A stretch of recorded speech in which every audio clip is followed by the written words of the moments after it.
সৰিয়হৰ দুলিতে ভোট স্বয়ং চৰকাৰী প্ৰশাসনৰ দুৰ্নীতিগ্ৰস্ত বিষয়াৰ ছত্ৰছায়াত চলিছে চৰকাৰী ধনৰ আত্মসাত আৰু অপচয় চূড়ান্ত তুগলকি কাৰবাৰ।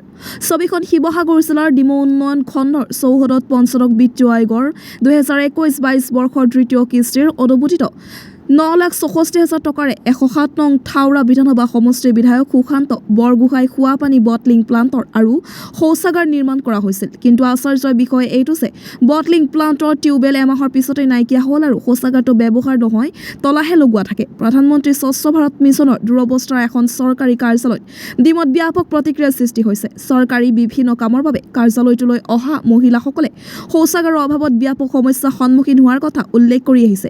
কাৰ্যালয়ৰ কৰ্মচাৰী শৌচালয়ৰ বাহিৰতে শৌচ পেচাব কৰিবলৈ বাধ্য। লগতে সাধাৰণ ৰাইজৰ একে অৱস্থা, শৌচাগাৰ সলনি বাহিৰতে যাই পেচাব কৰিবলৈ। শৌচাগাৰটো নতুনকৈ নিৰ্মাণ হ'ল, কিন্তু পৰিতাপৰ বিষয় এইটো যে বহু বছৰ পুৰণি শৌচাগাৰটোৰ টেংকিটো আজিও ব্যৱহাৰ হৈ আছে।